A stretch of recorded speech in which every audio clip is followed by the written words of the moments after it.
broadcast network, AFTERBUZZ TV. Over 20 million weekly downloads in over 150 countries, and your number one source for after-show entertainment.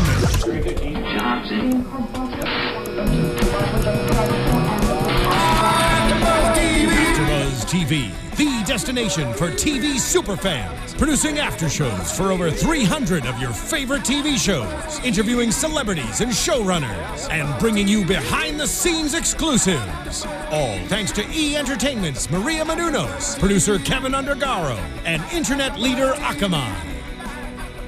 Now, let the buzz begin!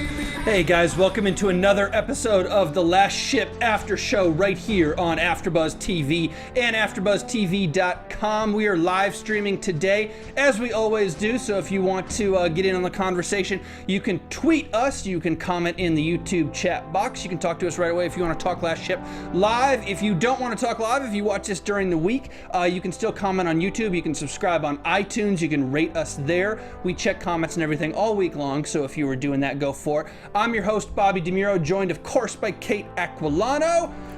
Hi, guys. That was your cue to say something witty. Witty? Yeah. I said hi. Okay, hi's not, I'm just, okay. Yeah, you need to give me a little more warning if you want witty. All right, folks, Bobby DeMuro here doing the show alone tonight. She is at Kate Aquillano on Twitter. I am at Bobby DeMuro. So if you guys want to tweet us literally right now, we got our phones. We'd love to take your questions.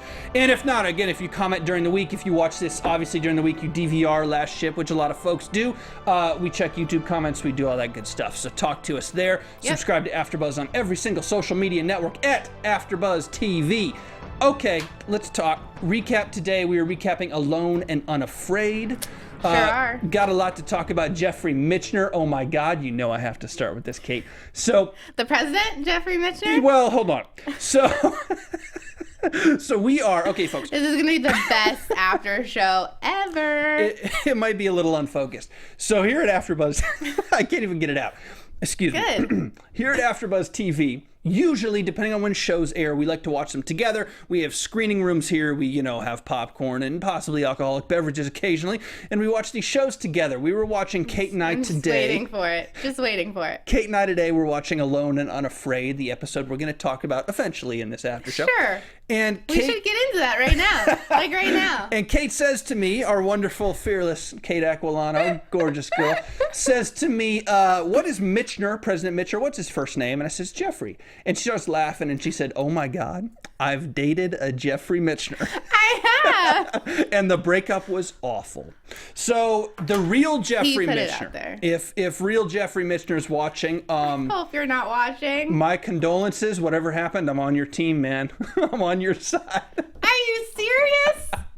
You have known me for how long? Listen, I just like, screwing with you. I think you're on the first AFTERBUZZ show I ever did. You and I were together. Which one? Believe, yeah. That's right. Okay, that's See, it wasn't a good story. Yeah, it's a whole story. But, if Jeffrey Mitchner's out there, I'm just saying, or if there's Jeffrey Mitchners watching, just maybe Kate's got a place in her heart for you. I've dated my Jeffrey Mitchner quota, so we'll move on to Alone and Unafraid. I guess we can transition into the show. Let's talk about the Jeffrey Mitchner, the one that really matters, not Kate's Jeffrey Mitchner. Okay, biggest question, first question, and we want to know what y'all think at home. I want to know what you think. Jeffrey Mitchner, as we see at the end, is he drinking the Kool-Aid for the cult? Is he the real president? Because the previews, the coming attractions, he seems mad. What the hell's where's his I was mind? wondering this the whole time. Yeah. Even the first thing I wrote are they controlling the president? Yeah.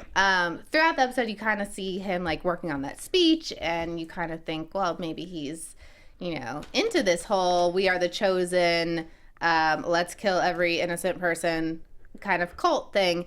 And then when they go take him back on the ship, he's mad that he's there, and you're like, he was a senator, right? He was a cabinet member, and we talked about it, and now I can't remember what he was. Well, he was Department of something. So you know how the government works, you know how the military works. So like you were saying, if you were on a Navy ship finally, you think you had been like, oh my God, thank goodness. Yeah.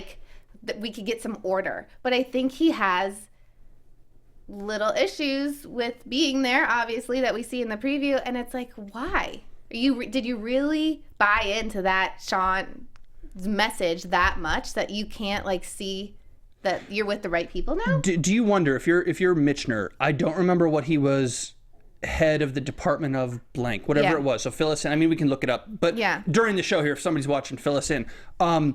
Do you think he's almost power drunk? Like, he was 15th in line for the presidency. He had a cabinet position, which is really powerful. But like, he's almost like he got the presidency. He's like, oh my God, I never thought it was. And it already has gone to his head. But that doesn't, you're still going to be the president. I agree. Just on the right side and not kill innocent people. And maybe when they explain that to him, that he's still, it's not like Chandler's trying to be president and take it away from you. You're it. You're in line. Although Chandler should be president. Although he should.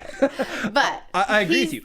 He would never. I agree with you. And that's the biggest problem I had. This episode, it didn't jump the shark, but it was a little not believable. Let's be real. There were a couple things I was a little concerned with. And one of them is, if you're Jeffrey Mitchner and you get taken by these random 3 people, this Burke and Chandler and Beavis, who you don't know their names, if you get taken by random 3 people, you've got to be like, what the hell's going on? And then you see the helicopter and you see the ship, and then reality has to set in and you'd be like, I'm with the good guys. He's in a cult. It takes give him some time. I guess. Maybe because I'm such a mentally strong person.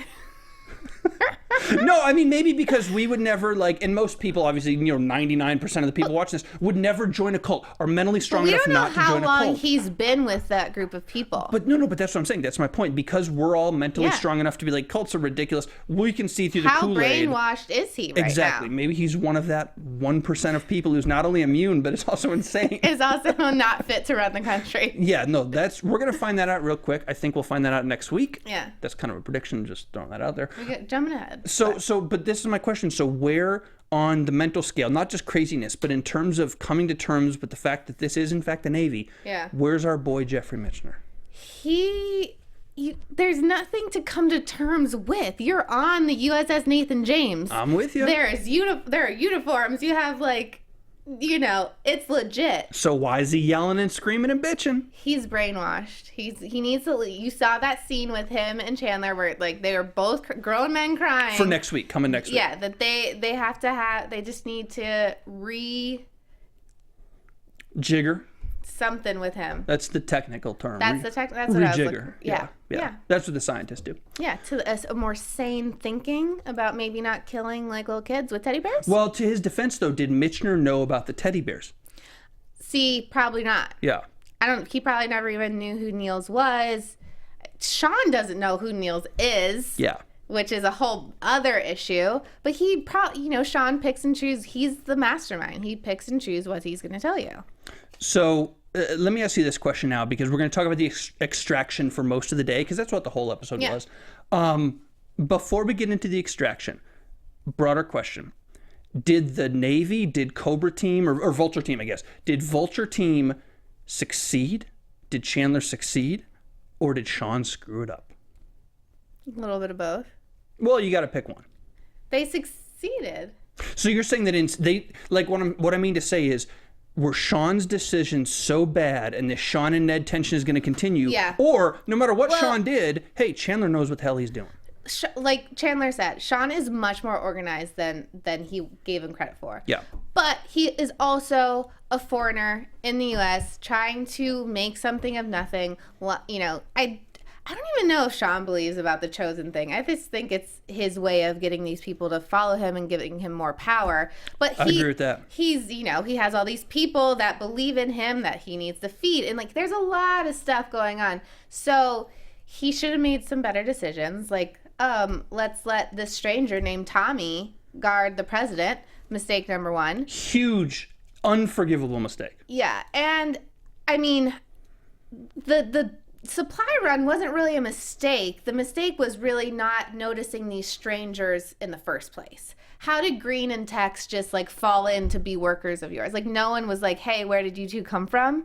So the supply run needed to happen, but the mistake happened earlier with there need to be a little more background checks. But in a world where it's kind of anything goes, what is a background check anymore? Well, no, and that's the thing. And if the supply run last episode or 2 episodes ago, whenever Green and Tex got into the convoy in the first place, right.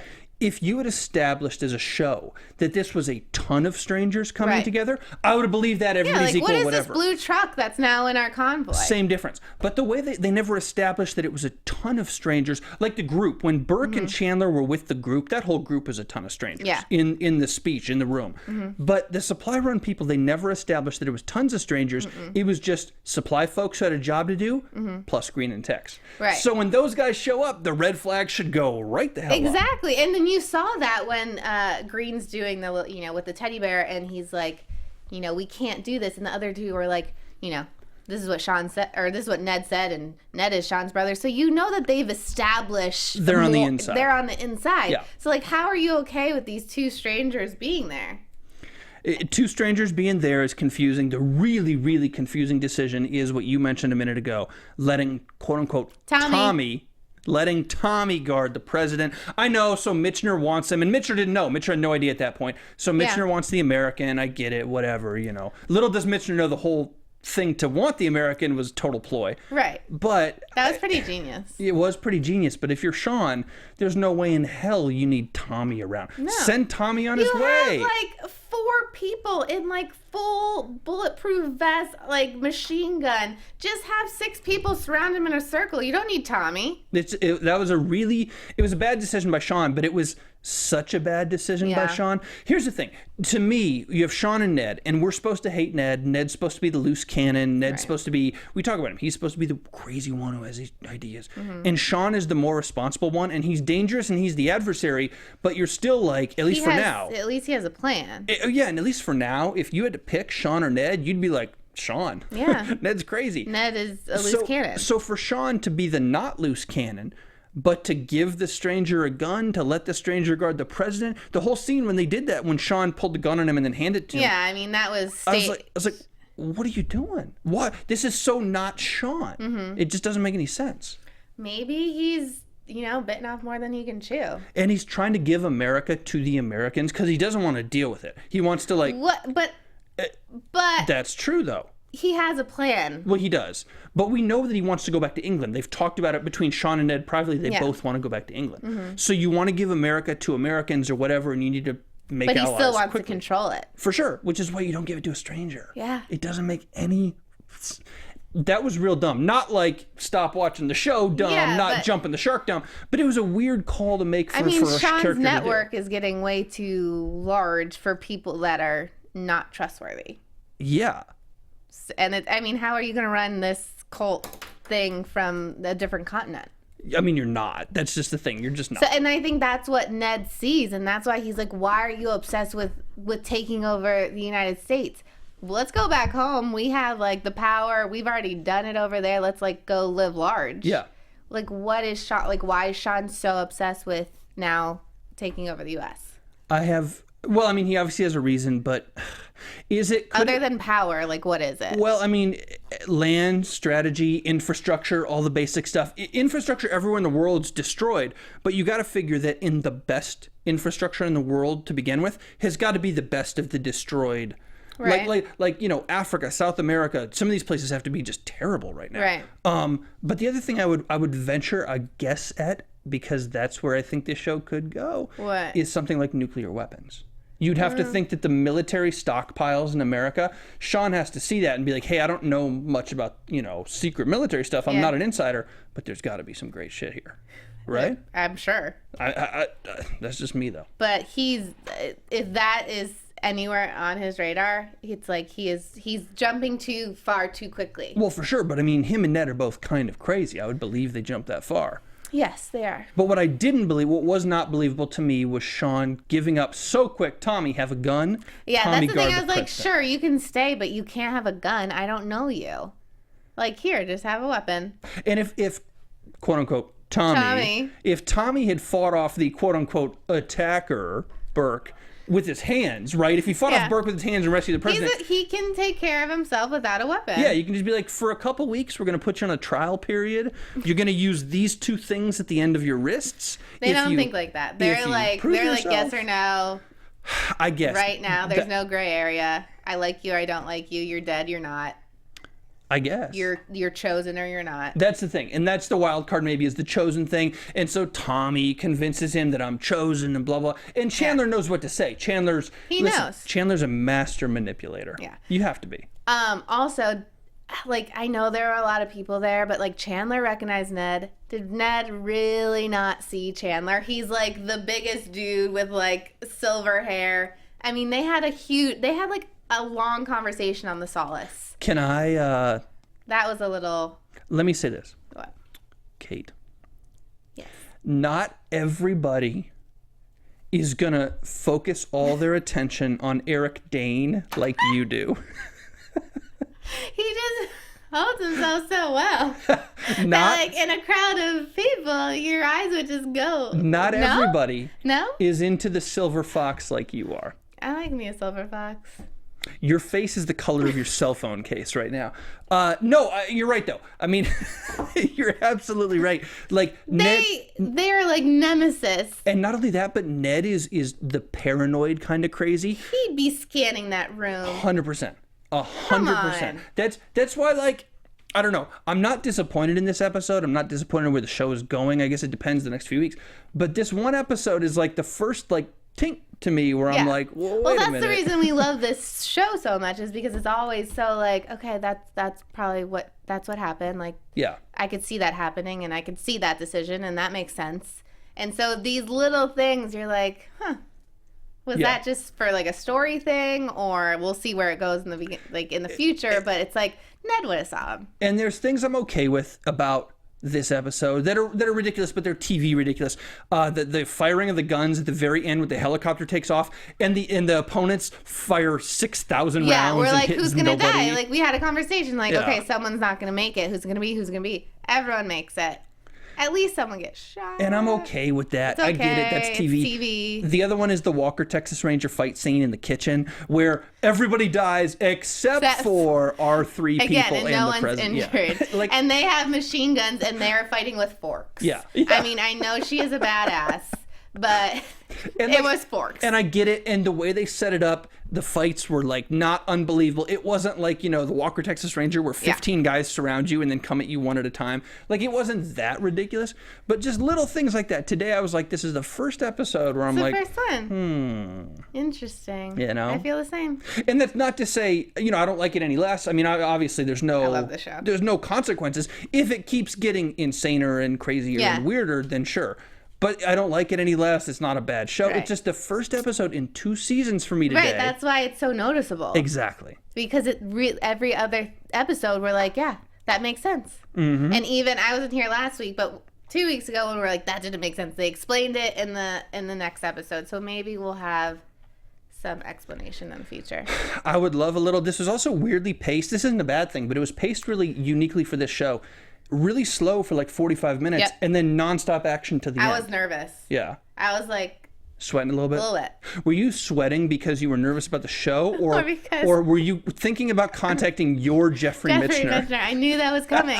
How many times is he going to mention my Jeffrey Mitchner? That's 2. We're going to go for... 2! We're about 20 minutes in. I'm going to say we're going to go for 5. I have no doubt that you'll get there. If I do more than 5, I'm going to annoy you. I'm going to annoy the viewers. I'm okay with annoying you. I don't want to annoy the viewers. 5 is our target? 5 is my target, yeah. Okay. No more than 5. But I was nervous. But that was a really... it was a good scene because like the whole extraction, the whole scene, because you have Vulture Team, then you have Wolfman on on the roof, and then you have what?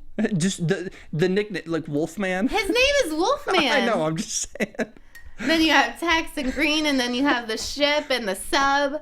It was a lot coming together, and I like the way they edited it. I'm kind of done with the sub, and it wasn't bad to have it this episode. You had to have it, but I wouldn't mind if next week there's another storyline. If the sub is around and it comes back later or something. Okay. But I want to finally be done with the sub. Either blow it up or just run away from it in the short term. And you see it 4 or 5 episodes from now. Okay, that's cool.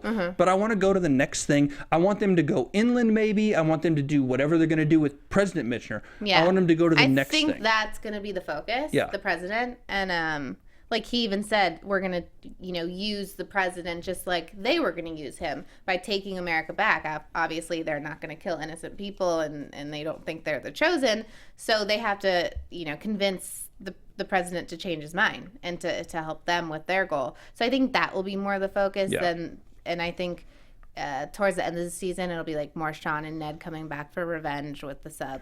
Well, let me ask you that then, because I know this is kind of prediction territory, but I think it's important because of this episode. Sean and Ned, you remember Ruskov in the very first couple episodes of the first season, the Russian general, He's gone. Do Sean and Ned go the way of Ruskov? Do we kill them next week or the week after and we never see him again? Or are Sean and Ned adversaries here to stay? Or, let me put it differently, that group, maybe Ned dies, maybe Sean dies, but is that group an adversary long term? I think they're long term. Because it makes sense. Like you said, like there's this fight for power. You know, Rushkov was, how do you say his name? Ruskov, yeah. Whatever. He was more like it was like a super character kind of guy. He was like a super villain. He was like a super villain, and you're like, yeah, this kind of makes sense, but, you know, it was good to get rid of him. I think they're here more long-term because there's a lot more strategy with both sides that they can ping off of each other, and they can come in and out of the storyline for sure. And Sean, I almost said Ruskov. Sean's people, Ned's people, are so well trained that it impressed the Navy. So I think that one line when he's like, they're really well, whatever he said exactly, they're really well trained. They have great infrastructure. When Chandler was talking to Slattery, that line I think should be a foreshadowing, not necessarily of the next couple of weeks, but I think you're right. Long term, pop in and out, long term, absolutely. And it gives them a legitimate adversary going inland if and when they decide to do that. Like, part of me would like to see them, and we talked about this a couple weeks ago, go through the South and Texas and the middle and find all these things.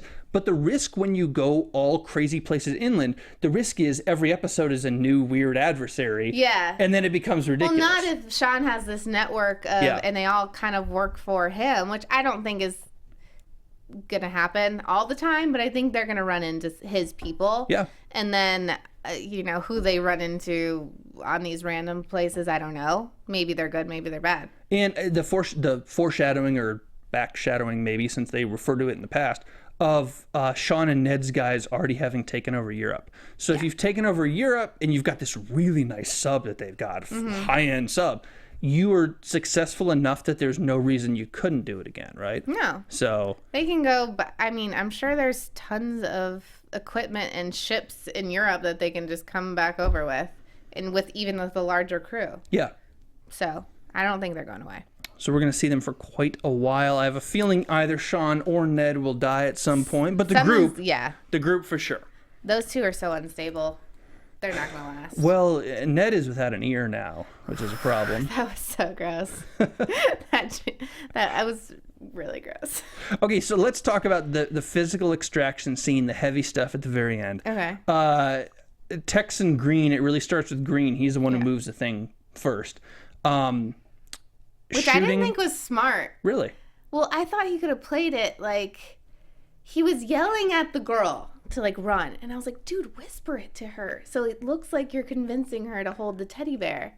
I think what he wanted to do was have the girl run so he could walk after her and go around that corner and isolate those two. Guys, and then take his chances. So he had that plan all along. I think so.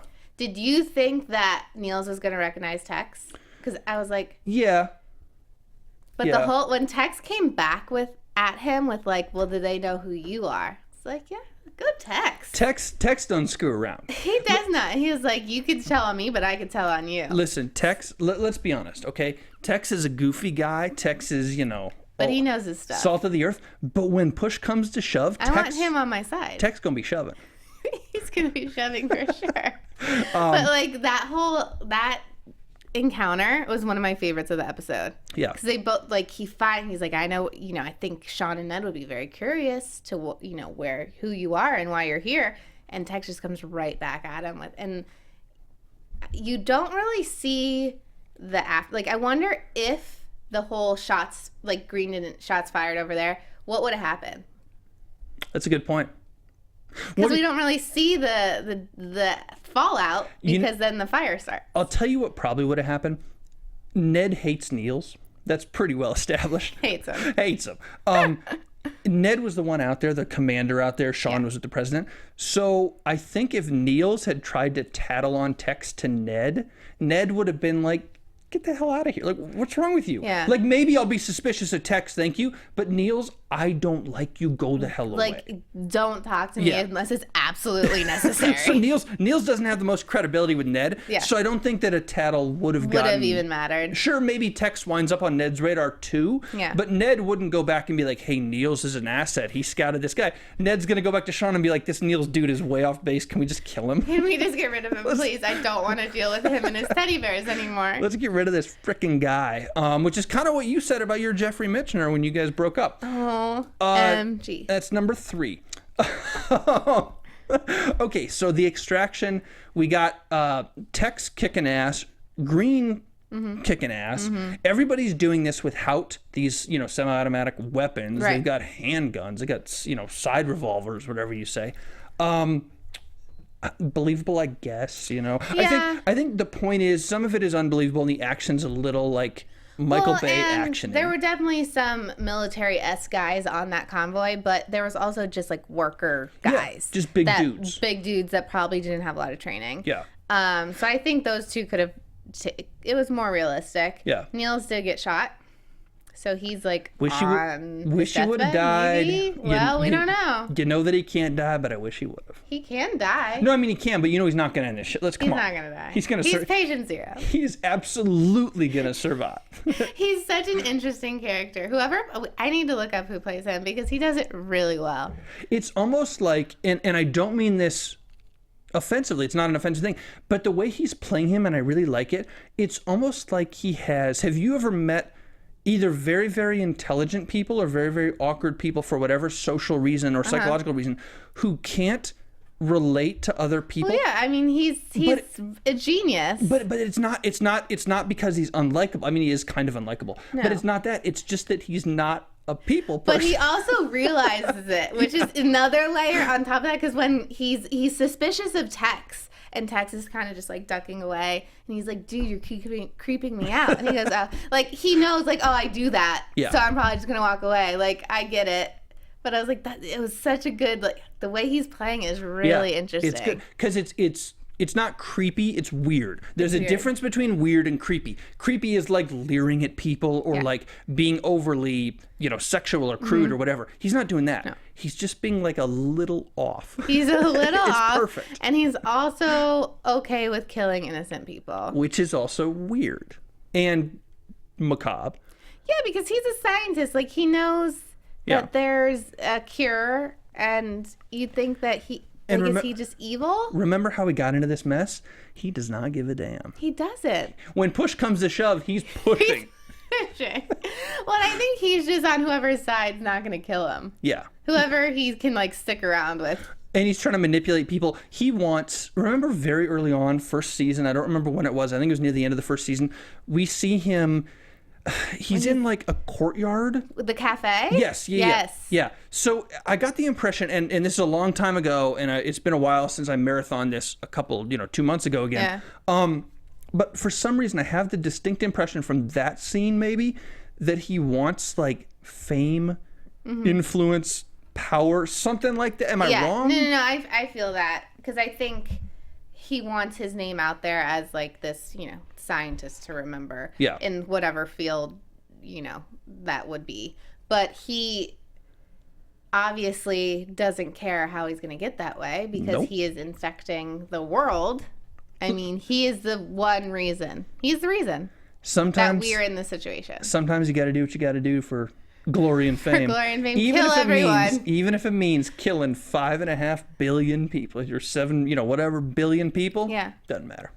I'm very interested to see what happens. Because he's, like we said, he's not going to die. I want to know what Dr. Scott has in store for him.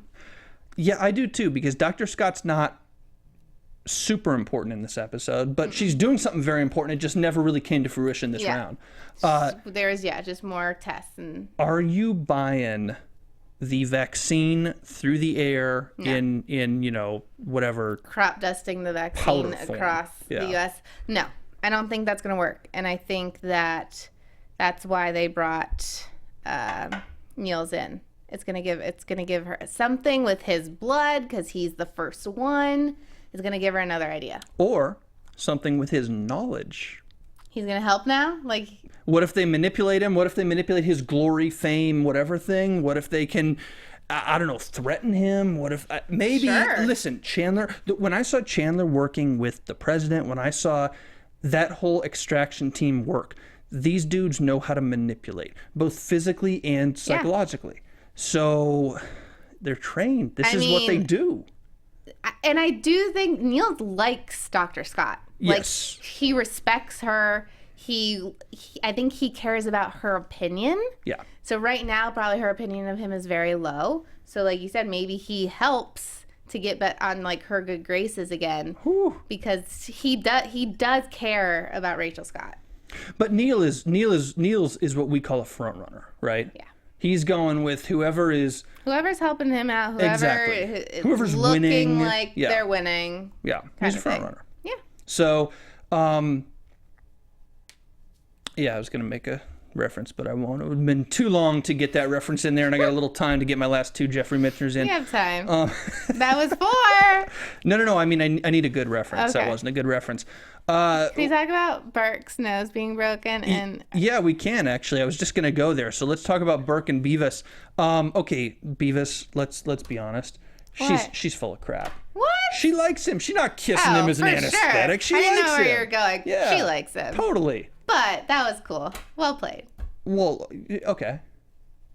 What do you mean? I'm not saying it wasn't cool. I was like, okay, I don't know if cool's the word I would use. I would say manipulative and foreshadowy and, We all knew what was foreshadowed in the first episode. It's going to happen. I just wonder what's going to happen next week. By the way, next week, you're here, right? I'm here. Thank goodness. And Monty's going to be back next week. Nick will also be back next week. It's not going to be just 2 of us. But the reason I mentioned it, Tell him. Jocko Sims. Who plays Burke? And Kevin Michael Martin. So excited. So there's going to be 2 Navy grunts. Well, they're higher than grunts. But there's going to be 2 folks from The Last Ship in here. Sitting right over there on that couch. It's empty now. It has a coaster on it and some little white We'll clean papers. it up for them. Yeah, we'll clean it up. No worries. Might have to contact Jeffrey Mitchner, get him in here. We do a little love line, dissect why that didn't work out. We do not need to call. See if we can get Kate's Jeffrey Mitchner to talk to us about the show's Jeffrey Mitchner. Maybe that's so meta. Maybe the same name thing. He understands. He relates he gets to being the president. Exactly. On a fictional TV show about a virus that has taken out the world's population and that there's one ship left. Kate, I'm begging for scraps here.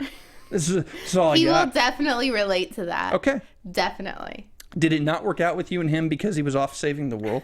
He was on a ship, didn't have time for you? He was on a ship, and there was just no me time. Oh, sounds high maintenance. I'm not even gonna go there. But speaking of relationships, we do get to talk to Jocko and Kevin Michael Martin. We do get to talk to Burke about Beavis and what's going on. Oh, he better give us some secrets. I can't wait to see what's going to happen in the episode next Sunday, before our interview. Because our interview, we have ideas, we know what we're going to hit, we know what we're going to talk about. Yeah. But those next, 60 minutes of television is going to make a big difference. Chandler doesn't like relationships on his ship. He does not. And he had to stomach Foster and Green, and he didn't dislike them. But he's not encouraging this crap. No. But I think, at this point, I'm glad we're actually talking about it, because I think after months in this situation, you almost have to expect it. You almost have to be like, you know what? You have to. You're the only people you're in contact with. It's not like you're going home to whoever. Mm-hmm. And you're not going home. And let's be honest, excuse me, these men and women are very, very well trained, are very, very good at what they do. But I look at Burke and Beavis and I'm like, what is the PTSD factor of all this? Yeah. And they're humans. So they're at some point, when you go through, I've heard this, it's never actually happened to me, but when you go through traumatic experiences together, people do weird stuff. They fall in love because those experiences do things to you, right? Mm-hmm. And so you've got to wonder at one point if people they're not going to pair up. This isn't going to be the Love Boat. Yeah. But at one point, if Burke and Beavis have that moment where they're like, all this is going on, we don't have our families, we're stressed out, every week it's something. Yeah. Boom. And I think he has his guard down with her rather than other Navy women is because she's more of an outsider. She's brand new. She's not part of the Navy. Yep. So it is more tempting, and I think that his subconsciously walls that are put up aren't necessarily there with her. And this is important. He can trust her. Why do you say that? she's proven herself on this mission that she's trustworthy. Oh, I don't necessarily mean relationship trust. I mean, but like, she's to the team. She's in it. She's legit, and I think that matters. Like, she needs to know that he's legit. He needs to know that she is. And sure, he got his nose broken. Burke did, but she's playing with him, and she's like, "You big baby." She doesn't actually think that. She's teasing him. Right. But they can trust each other. They're down for each other. It's what the kids say. They're down for each other. You know, I don't know. I'm not a Are we gonna? kid. We need to ship them. Do you know what shipping is? No. Relationship. Oh. We're gonna ship them on the last ship. Could we ship you and Jeffrey Mitchner again, or is that a one and done show and go? That's it. It'll never happen again. I'm not gonna answer that. You sure? Sure. So sure. Real sure. All right. Well, that was 5. So if you're counting at home, I'm done with my quota for the day. Thank you. Sure that off air I'm going to give her some more crap about it. Doubt. But on Because it air. started before air too. Sorry. On air, we will spare you guys from the, narcissistic show that is Kate's love life, and let's do a little bit on prediction. And now, your AfterBuzz TV predictions. So I will say this as we get into predictions, couple things. Shows are a little tougher to do with 2 people because the fewer people you have on the panel, the fewer people you have watching the show. So Really? I will bring him up again. I will not hesitate, Kate. Okay. If we did miss anything before predictions, I think we got it all. The extraction was really the episode. But if we missed anything, you guys want to talk about anything, again, comment in the YouTube section. She is on Twitter at Kate Aquillano. I'm on Twitter at Bobby DeMuro. So you guys can tweet us all week too. And you have. I've gotten a lot of tweets about this. The other thing about predictions is we've talked about them a lot during the show, but I think we got to wrap up with a couple good ones.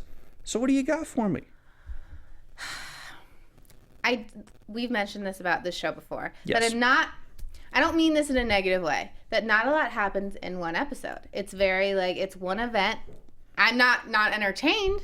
I'm very entertained. Love the show, but we've seen that there's not multiple events happening. So I think next week it's going to just be a lot about the president and getting him on our side, figuring out what is wrong with his logic, and being back on the ship, going to wherever's next, and then the following episode more be back on land. Yeah. But I think this next one, it'll be more on ship because you have the president, you have Niels with Dr. Scott, you have a lot going on the ship that I don't think we'll have any.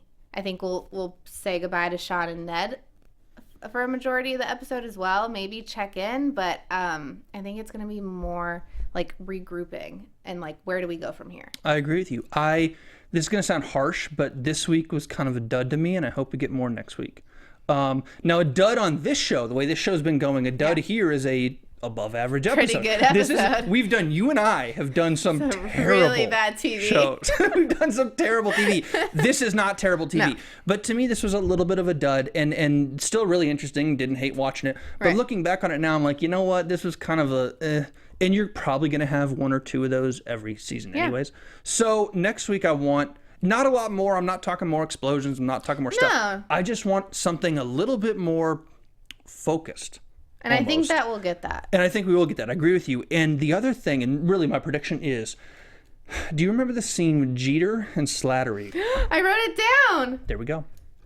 I think that we're going to see Scott going on land, that thing. But more importantly, Jeter has started to talk back, and he's not being disrespectful. He's not questioning. There's no mutiny. But that scene happened for a reason, and I'm not sure why. It did. And I think we're going to see, whether it's, I guess Slattery's going to go back to XO now, but I think we're going to see Chandler, Slattery, the power people, make an error in judgment, and Jeter is going to have to save them, or he's going to call them out, and it's going to be too late. Something's going to go on. Chandler has had so many good steps. He's going to have a misstep, or Slattery's going to have a misstep, and Jeter is going to be the one to call him on it, or he's going to call him on it, and there's going to be friction there. Yeah.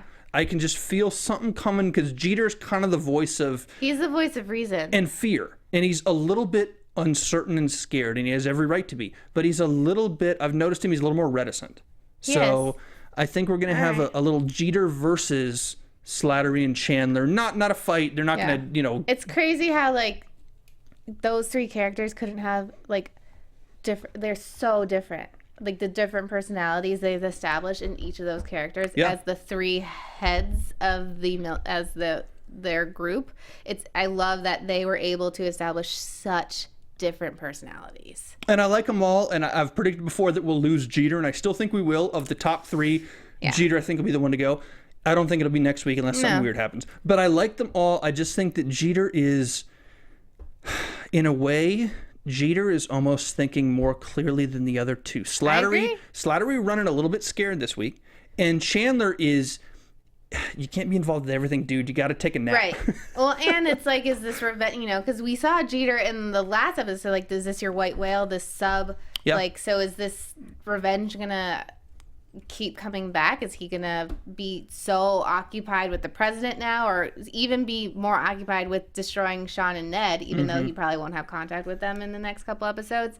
Like, is he's gonna be so focused on that he's not seeing the bigger picture? And I will say this, and this is from a logistical entertainment industry standpoint. I don't know what's going to happen, but I'll share it with you guys. Jocko Sims has people because he's a big deal. Because he's Jocko Sims. Jocko's people asked us, they're like, how soon can we get on? We want him on soon. What's the earliest Sunday? Blah, blah, blah. And so there's a reason I think they want him and Kevin Michael Martin on soon. I'm not saying he's going to die. I'm just saying I think you're going to see Burke, Miller. You're going to see him do something next week. I'm really excited for them to be here. Just a thought. Maybe they'll do nothing and they'll have nothing to talk about and they'll just sit on the couch. Oh, I'll talk to them. I can talk to anyone. Will you talk to them about Travis Van Winkle? It's my first question. I'm just speaking the truth. Travis is in Africa right now, so he can't. Travis plays Green, Lieutenant Green. What is he doing in Africa? Kate, could you update us on the Travis Van Winkle news? Schools. I can hear her heart beating. Anyone who follows him on Instagram would know this information. Do you follow him on Instagram, or are you talking to his mother on the phone? I also follow Jocko Sims on Instagram. That's good. You should. But I'm just curious about this Travis Van Winkle thing. Scale of 1 to 10. How concerned should I be about you? What do you mean? Are you in deep? Is this a Jeffrey Mitchner, or is this just like another guy? No comment. Oh my goodness. On that note, that was your bonus reference, by the way. Again, I know I've mentioned it like 6 times today, but please comment on YouTube. If you have not already, we would love to hear from you in the box below. You guys can tweet us. Kate, where can they do that? You can find me on Twitter and Instagram at Kate Aquillano. And I'm on Twitter at Bobby DeMuro. Remember, follow at AfterBuzz TV on every single social media network. We'll see you guys next Sunday for more Last Ship with Jocko Sims and Kevin Michael Martin. Good night. Bye, guys.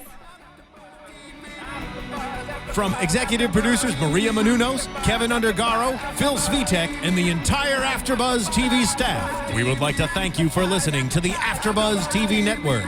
To watch or listen to other after shows and post comments or questions, be sure to visit AfterBuzzTV.com. I'm Sir Richard Wentworth, and this has been a presentation of AfterBuzz TV. Buzz you later. The views expressed herein are those of the hosts only and do not necessarily reflect the views of AfterBuzz TV or its owners or principals.